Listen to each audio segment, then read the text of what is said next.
Building a loyal social network after disaster strikes. Hello, my name is James Burns, founder and principal of Project Brilliant, an idea consultancy and digital ventures firm based in Indianapolis, Indiana.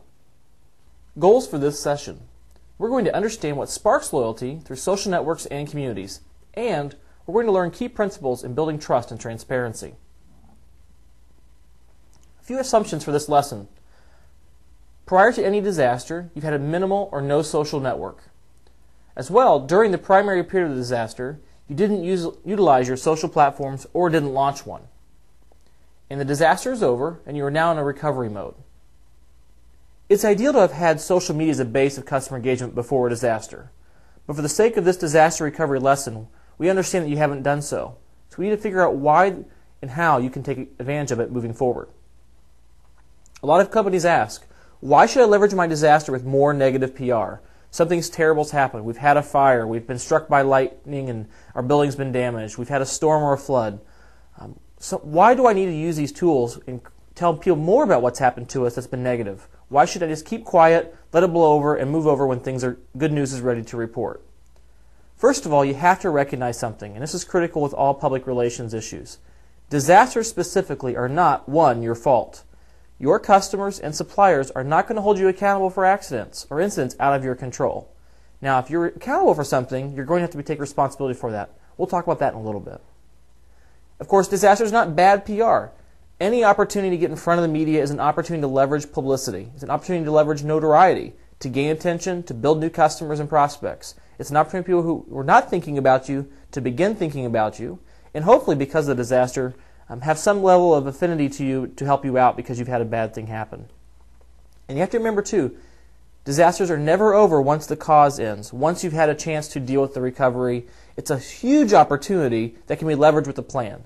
So if you're thinking about developing a strategic plan for disasters, it's all about the long-term goals, not just the short-term. Here's what disasters are. They're huge opportunities to appeal to emotion. Here you have loyal customers and suppliers who honestly, for the most part, want to help you recover. It reflects their natural human desire to help. We all have it. We all desire to make a difference when somebody needs it. What we have to be able to do is make it easy for them. 2, it's a huge free advertising opportunity. You have an opportunity to gain a lot of ongoing and media attention to initiatives and outcomes of how you handle the recovery, what you do with your inventory, how you handle your customers during the crisis, and more importantly, what you're going to do coming out of it to bounce back. It's also very well suited for social media. It's about real time, about urgency. It's about the nature of getting new and interesting information, and that being a springboard for building a following. People who don't know about you or are thinking about you will want to stay connected to you during a disaster, and if you're able to leverage it correctly, people will build a lot of loyalty for the long haul if they can connect and engage. So the question comes up, what should I do first? Well, quite simply, you must establish a branded social media presence on the key platforms. Facebook now has more than 500 million users globally. You must have a presence on Facebook. Twitter, while not necessarily wide audience usage, is really critical for organizations because there's a high adaptation rate between those who are very well connected who can help drive influence for you in your organization. YouTube is important too because having video content and supporting that and telling your story in a first-person sense is a huge opportunity. And honestly, blogging opportunities are critical in communicating what's happening in your organization when a disaster strikes. The second piece is really understanding and making sure each of these social platforms are connected to each other. You need to make sure everything links back to your company website and that your website links back to those social platforms. You need to clearly make it identifiable how to contact you, how to get your phone, how to get email, how to find you. No matter what, all your social platforms make it very easy to connect with you.